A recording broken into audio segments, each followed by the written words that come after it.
जय राधा माधव कुंज बिहारी। हरे कृष्णा। आज की वीडियो में आप सबका स्वागत है। हम जो ये श्री नरसिम्हा चतुर्दशी की जो सीरीज चल रही है वीडियोस की, उसके अंतर्गत आज हम एक और नरसिम्हा देव के बारे में चर्चा करेंगे। पिछली कुछ वीडियोस में हमने ज्वाला नरसिम्हा और अहोबिल नरसिम्हा ये दो नरसिम्हा देव के बारे में चर्चा कर ली। आज हम तीसरे नरसिम्हा जो कि मालोल नरसिम्हा देव हैं उनके बारे में चर्चा करेंगे। अच्छा, तो आप 9 नरसिम्हा देवों के नाम भूल गए? चलो जल्दी जल्दी सबके नाम बता देता हूं। सबसे पहले ज्वाला नरसिम्हा, फिर अहोबिल नरसिम्हा देव, तीसरे नंबर पे मालोल नरसिम्हा देव, चौथे नंबर पे आते हैं क्रोड नरसिम्हा देव, पांचवें नंबर पे कारंज नरसिम्हा देव, छठे नंबर पे भार्गव नरसिम्हा देव, फिर सातवें नंबर पे छत्रवट नरसिम्हा देव, आठवें नंबर पे योगानंद नरसिम्हा देव और 9वें नंबर पे फाइनली जो 9वें नरसिम्हा देव हैं उनका नाम है पावन नरसिम्हा देव। तो ये 9 नाम तो आपको याद हो गए। अब चलिए कथा में प्रवेश करने का प्रयास करते हैं। ऐसे काफी सारे नरसिम्हा देव के भक्त हैं जिनके मन में थोड़ा लगता होगा, यार देखो भगवान कृष्ण की तो इतनी सारी लीलाएं हैं।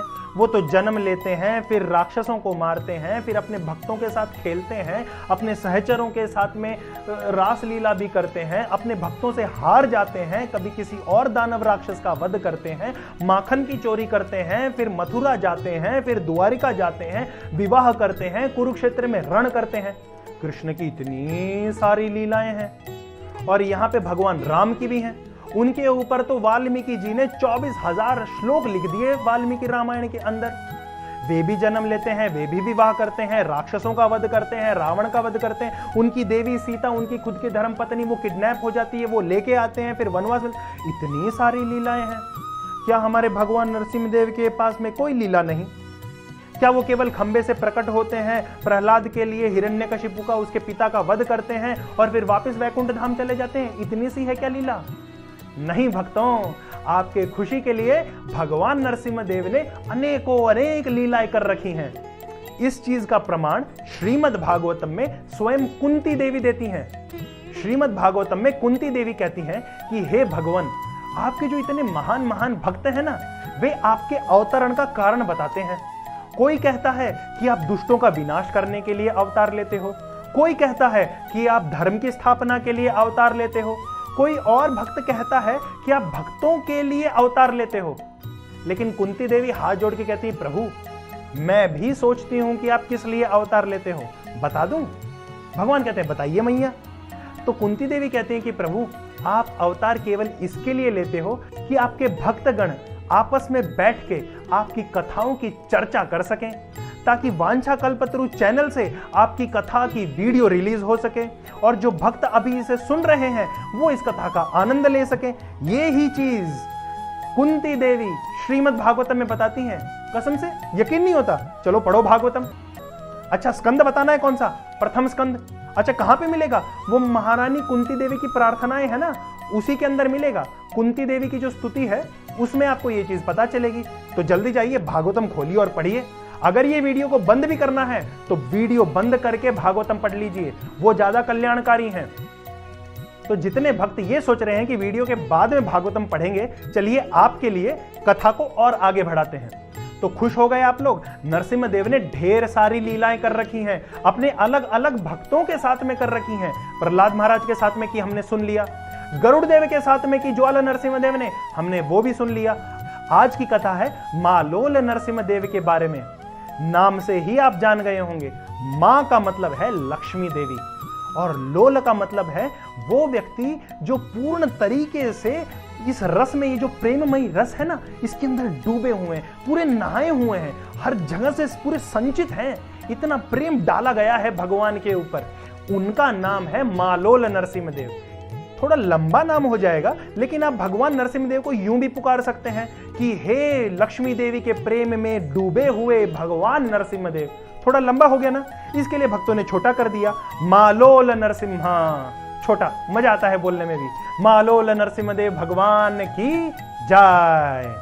तो जैसे कि आपके मन में आया ना कि भगवान कृष्ण ने रुक्मिणी देवी को किडनैप किया और विवाह किया, भगवान राम विश्वामित्र के साथ में वो जंगल से जा रहे थे और फिर वो जनकपुरी पहुंचे, वहां पे उन्होंने धनुष को तोड़ा और फिर मैया सीता के साथ में विवाह किया। भगवान नरसिंहदेव और लक्ष्मी देवी के विवाह के पीछे एक बहुत ही मजेदार कहानी है, लेकिन इसके लिए आपको थोड़ा इंतजार करना पड़ेगा भक्तों। ये कहानी जो है मैया लक्ष्मी देवी और नरसिंहदेव के बीच में, ये हम चर्चा करेंगे जब 9वें नरसिंहदेव की बात आएगी, यानी कि जब पावन नरसिंहदेव की कथा करेंगे ना, उस समय भगवान नरसिम्हा और चेंचू लक्ष्मी, नाम भी बता दिया है, याद रखना पड़ेगा। चेंचू लक्ष्मी की कथा और भगवान नरसिंहदेव की कथा 9वें नरसिंहदेव के समय में हम चर्चा करेंगे। तो आज क्या करने वाले हैं भाई? तुम कथा तो 9वें नरसिंहदेव के साथ में करोगे, तो आज क्या करोगे? आज हम भगवान मालोल नरसिंहदेव और उनके एक बहुत प्रिय भक्त रहे हैं। आज से 500 साल पूर्व की ये बात होगी। मेलकोटे नामक एक धाम है, ये धाम भी नरसिंहदेव के लिए प्रख्यात है। इस धाम पे स्वयं प्रहलाद महाराज ने आके तपस्या की थी और मेलकोटे में एक बहुत बड़ा गुरुकुल था, उसके अंदर एक ब्रह्मचारी पढ़ता था। ब्रह्मचारी का नाम था श्रीनिवास ब्रह्मचारी।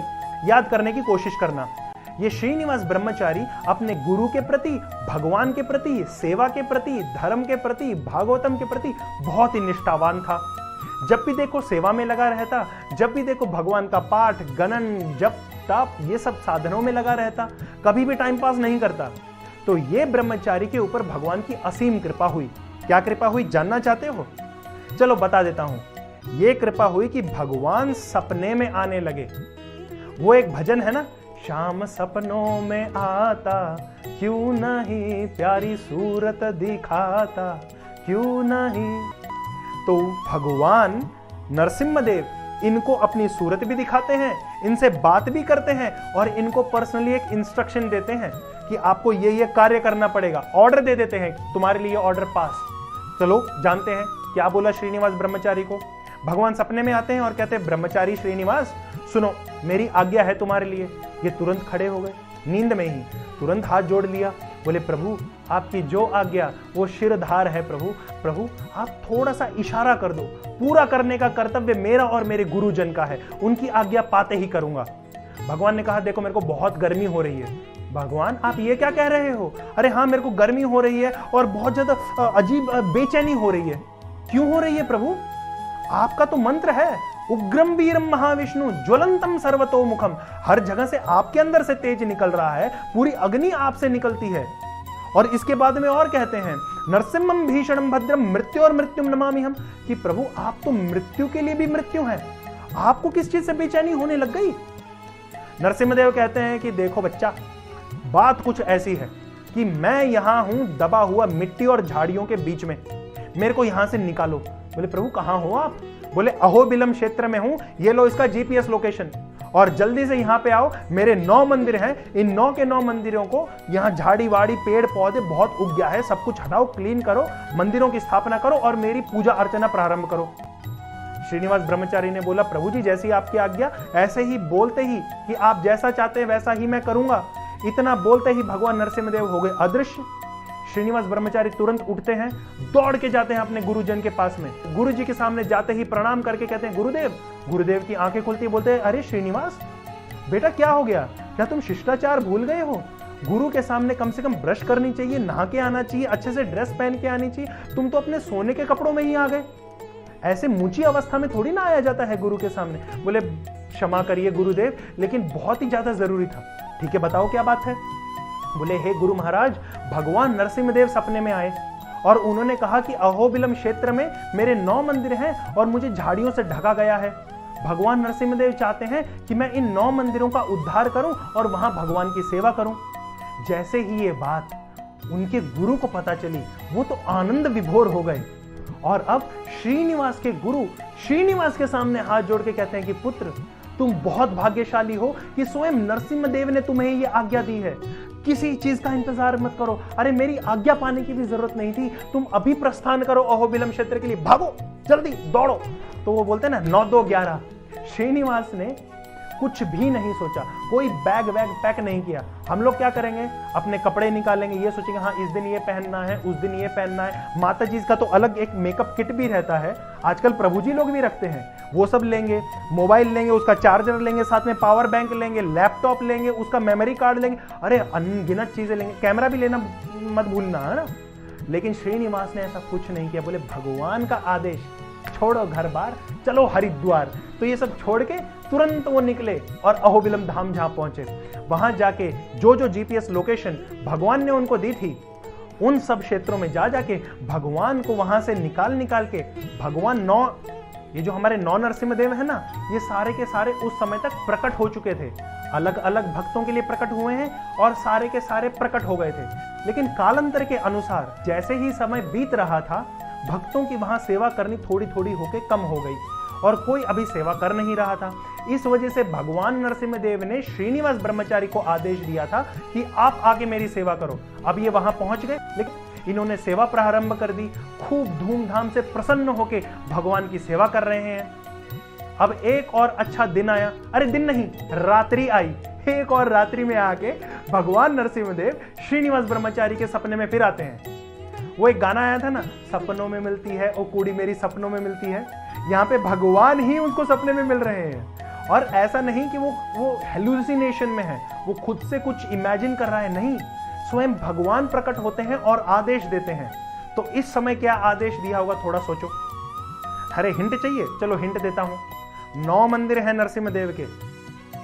आप लोग दिन में कितनी बार खाना खाते हो? Very good.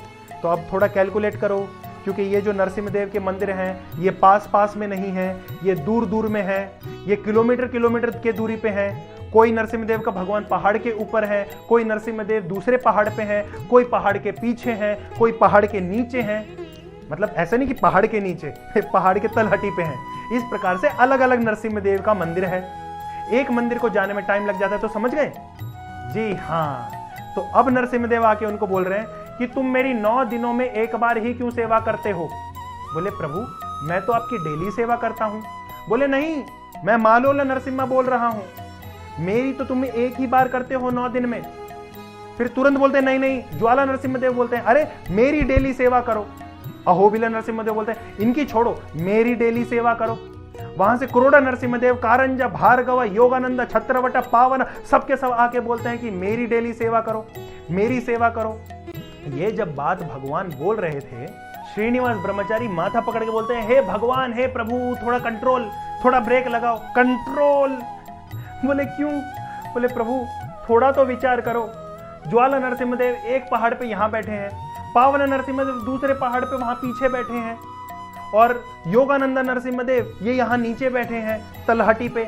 दूसरे डायरेक्शन में, कंप्लीटली अलग डायरेक्शन में भार्गव नरसिम्हदेव बैठे हैं। बोले भगवान एक दिन में मेरे को आपको स्नान करवाना रहता है, आपको खिलाना रहता है, आपको पिलाना रहता है, आपकी आरती करनी रहती है, आपके कपड़े बदलने रहते हैं, आपका श्रृंगार करना रहता है, सुबह से शाम तक मैं आपकी सेवा में लगा रहता हूं। और यहाँ पे ऐसा नहीं कि नदी हर जगह पे बह रही हो, पानी भी मेरे को दूर दूर से लेके जाना पड़ता है। भगवान एक दिन में तो आपके एक की ही सेवा होगी ना, मैं ऐसे कैसे कर दूं, अपने आप का विस्तार कैसे कर लूं? आप तो भगवान हो, आपने तो 9 रूप धारण कर लिए, मैं कैसे करूं?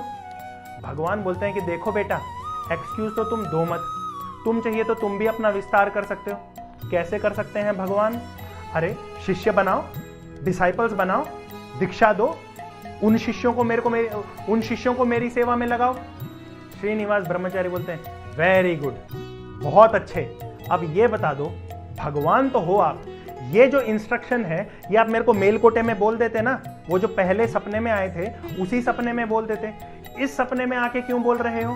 मेरे गुरु वहां बैठे हैं, मैं जाऊंगा यहां से चल के मेलकोटे धाम, वहां जाने के बाद में उनसे दीक्षा लूंगा, सन्यासी बनूंगा, फिर गुरु का मंत्र लूंगा, गुरु बनने की आज्ञा लूंगा, उसके बाद में सन्यासी बन के यहाँ पे आऊंगा। ठीक है, इतना आप वेट करो, मैं चलता हूँ। नरसिम्हदेव बोले ए कहीं पे मत जाना, रुक जाओ रुक जाओ। बोले भगवान कभी तो कहते हो सेवा करो, जाके सन्यास लेके आऊं तो आप उसके लिए भी मना कर देते हो। बोले देखो पुत्र, कहीं जाने की जरूरत नहीं है, सुबह सुबह उठो, स्नान करो, मेरे मंदिर के सामने बैठो, मैं खुद तुम्हें आके दीक्षा दूंगा। भगवान नरसिम्हा देव ने ये श्रीनिवास ब्रह्मचारी को अपनी असीम अनुकंपा दिखाई है। स्वयं प्रकट होके इनको सन्यास की दीक्षा भी दी और गुरु बनने की आज्ञा भी दी और गुरु का मंत्र भी दिया। नरसिम्हा देव स्वयं इनके सन्यास गुरु हैं। अब ऐसा ही हुआ। श्रीनिवास ब्रह्मचारी सुबह सुबह उठते हैं, तालाब में जाते हैं, स्नान करते हैं, वापस आते हैं, मंदिर के सामने बैठते हैं और आंख बंद करके भगवान का ध्यान करने लगते हैं। इतने में ही भगवान नरसिम्हदेव आ पहुंचे। भगवान नरसिम्हदेव ने स्वयं पूरे सन्यास की जो सेरेमनी होती है, जो दीक्षा समारोह होता है, उसका अनुष्ठान किया और श्रीनिवास के कानों में सन्यास मंत्र बोला, गुरु मंत्र बोला और ये भी आज्ञा दी कि मैं तुम्हें आज्ञा देता हूं, अब तुम गुरु बन जाओ, अपने शिष्य बनाओ और शिष्यों को मेरी सेवा में लगाओ। केवल यहां पे खत्म नहीं हुआ, भगवान नरसिम्हदेव ने श्रीनिवास ब्रह्मचारी को सन्यासी की उपाधि भी दी। तो ये अब ब्रह्मचारी से जीयर बन चुके हैं, यानी कि सन्यासी बन चुके हैं। सन्यासी को स्वामी, गोस्वामी या जीयर इस प्रकार से पुकारा जाता है, तो इनको जीयर करके पुकारा जाएगा। भगवान नरसिम्हदेव ने इनका नाम भी चेंज कर दिया। क्या नाम रखा? पहले श्रीनिवास था ना, अब भगवान नरसिम्हदेव ने इनका नाम रख दिया षडगोपन। तो इनका नाम हुआ षडगोपन जीयर और बहुत ही प्रेम से भक्त लोग इन्हें कहते हैं आदिवन षडगोपन जीयर। अब ये आदिवन क्यों जुड़ा है?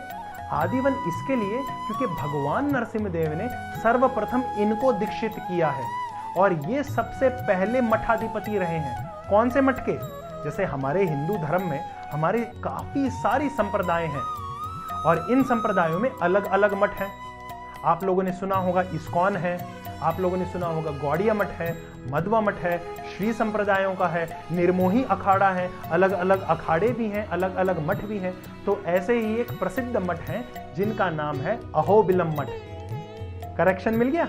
तो ये अहोबिलम मठ की स्थापना भी षडगोपन जीयर ने की है, क्योंकि ये पहले मठाधिपति हैं, इसके लिए इनको कहा जाता है आदिवन षडगोपन जीयर।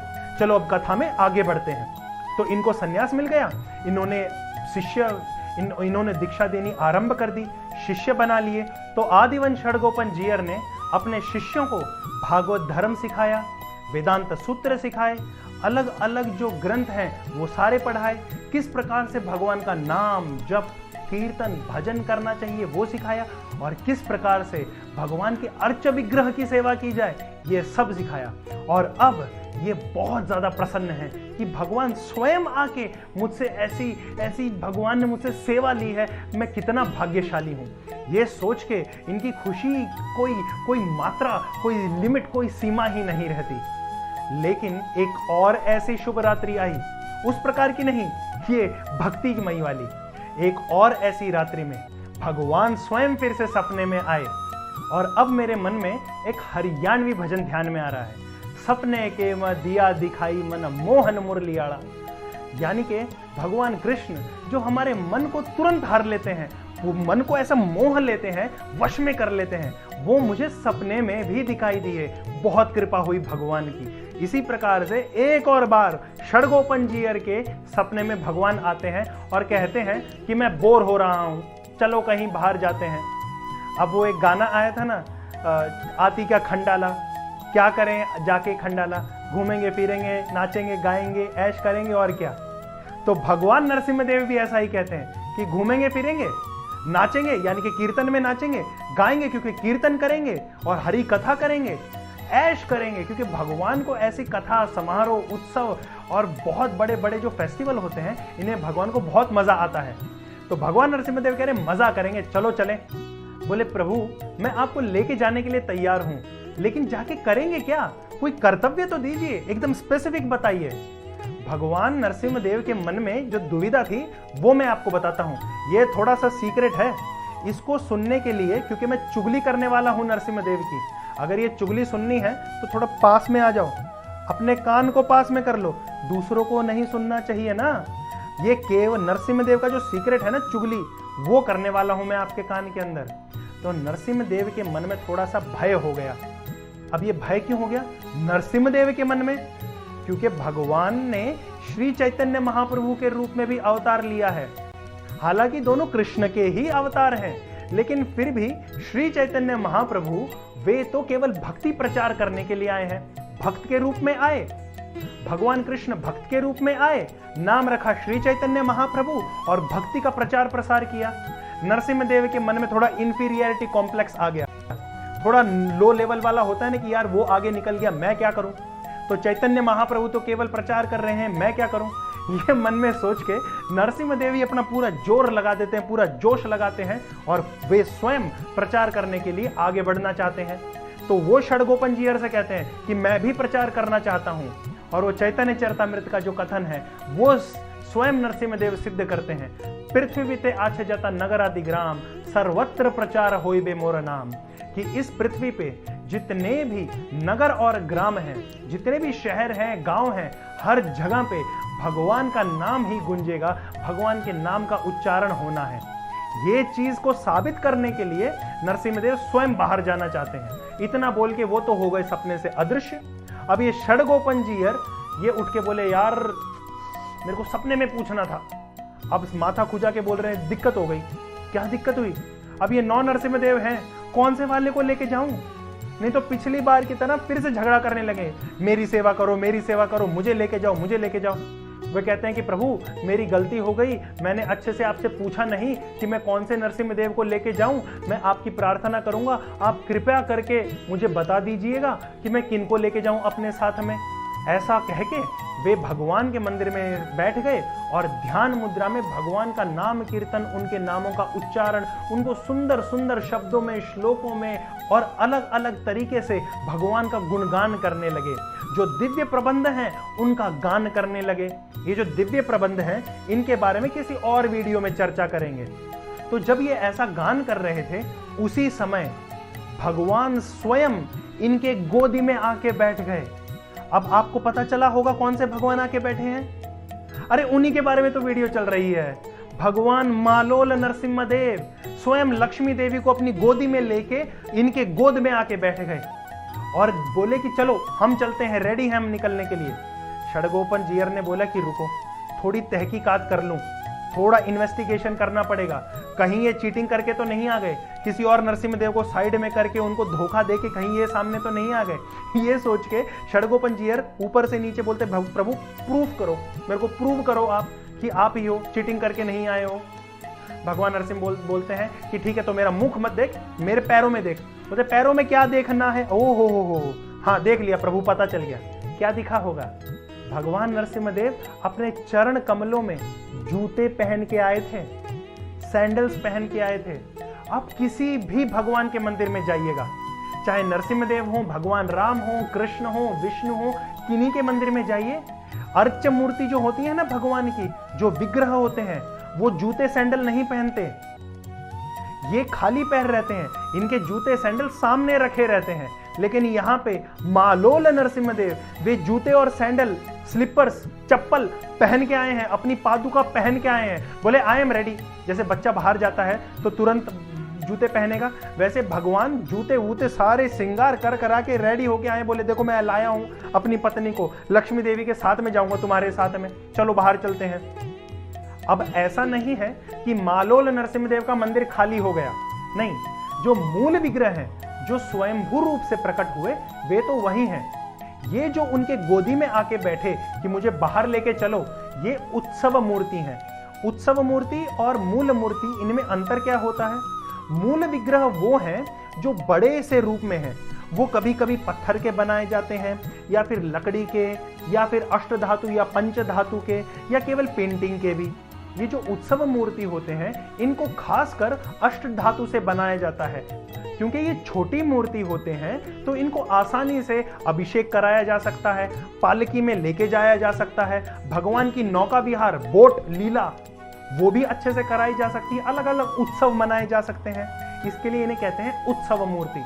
तो ये जो मालोल नरसिम्हा देव की उत्सव मूर्ति थी, ये इनके गोद में आके बैठी। उस समय से लेके आज तक लगभग 46 मठाधिपति हो चुके हैं अहोबिलम मठ के, वे सारे के सारे ये मालोल नरसिम्हा देव के जो उत्सव मूर्ति होते हैं, इनको अपने साथ में लेके हर नगर, हर गांव, हर शहर में जाते हैं और भगवान की भक्ति का प्रचार करते हैं। स्वयं भगवान प्रचार करते हैं। तो जो भक्त ये कहते हैं ना कि भगवान ने तो केवल अर्जुन को भगवत गीता सुनाई, भगवान तो हमारे साथ कुछ करते ही नहीं, वो तो प्रहलाद के लिए ही प्रकट होते हैं, ये मालोल नरसिम्हदेव हर जगह जाते हैं।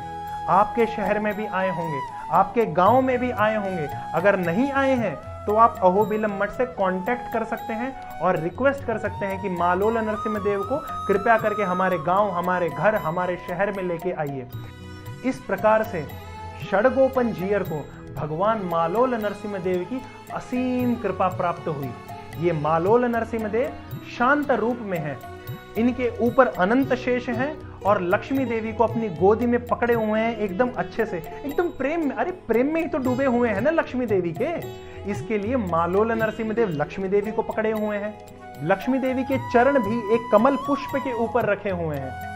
अगर आपका कभी अहोबिलम क्षेत्र में जाना हुआ तो कृपया करके जब मालोल नरसिम्हदेव के मंदिर में जाएंगे ना तो ये सब चीज ध्यान से आप नोटिस करना, ध्यान से देखना। और मंदिर के गर्भगृह के जस्ट बाहर जहां पे पुजारी खड़े होते हैं आशीर्वाद देने के लिए, भगवान का चरणामृत देने के लिए, वहां पे एक महान आचार्य जिनका नाम है तिरुमंगई आळवार, उनका अर्च विग्रह भी है। इनके बारे में कभी किसी और दिन चर्चा करेंगे। तो ऐसी ऐसी लीलाएं करते हैं हमारे मालोल नरसिम्हदेव। अगर आपको सही में मन एकदम गदगद हो गया हो भगवान की इतनी दिव्य कथा सुन के कि किस प्रकार से उन्होंने एकदम पर्सनल तरीके से अपने भक्त के साथ में रिश्ता जोड़ा भी, उसको निभाया भी और उसको शाश्वत रखा है अभी तक, अगर ये सुन के मन गदगद हो गया हो ना तो कमेंट बॉक्स में कम से कम जय मालोल नरसिम्हदेव लिख दीजिए, डिले मत कीजिए। तो आपसे मैं फिर अगली वीडियो में मुलाकात करूंगा, उसमें एक और भगवान नरसिम्हा के बारे में चर्चा करेंगे। अच्छा, अगले नाम जानना है? चलिए, तो अगले जो नरसिम्हदेव हैं उनका नाम है क्रोड़ नरसिम्हा। तो क्रोड़ नरसिम्हा के बारे में अगली वीडियो में चर्चा करेंगे। तब तक आप मालोल नरसिम्हदेव का गुणगान कीजिए और स्वयं अपने जीवन में भी इस प्रकार की भक्ति लेके आए कि भगवान स्वयं आपके साथ में पर्सनल रिलेशन स्थापित करें। भगवान तो केवल इसी का इंतजार ही कर रहे हैं कि कब मेरा भक्त मेरे ओर मुड़े और मेरी भक्ति करे और मेरी आराधना करे, ताकि मैं उससे वार्तालाप कर सकूं, मैं उससे अपना कोई कथन कह सकूं, कोई आदेश दे सकूं, उसकी कथा सुन सकूं। लेकिन हम जाते हैं भगवान के सामने और एक लिस्ट ले रखी है, उसी को चिपका के आ जाते हैं। भगवान बोलते ठीक है, लाओ तुम भी लेके आ जाओ, तुम भी दे दो, अरे ठीक है तुम्हारी भी देख लेते हैं, तुम्हारी भी देख लेते हैं। ये सब भगवान को थोड़ा बोरिंग लगता है, इसके लिए वो बाहर निकल गए मंदिर से। जब आप मंदिर जाएं या अपने घर में भगवान की उपासना करें तो इस भक्ति भाव से भगवान के साथ एक संबंध स्थापित करने के लिए उनकी सेवा करें। चलिए अगले वीडियो में मुलाकात करेंगे, तब तक भगवान का खूब गुणगान कीजिए और इस प्रकार का व्यवहार लेके आइए कि भगवान स्वयं आपके लिए प्रकट हो जाएं।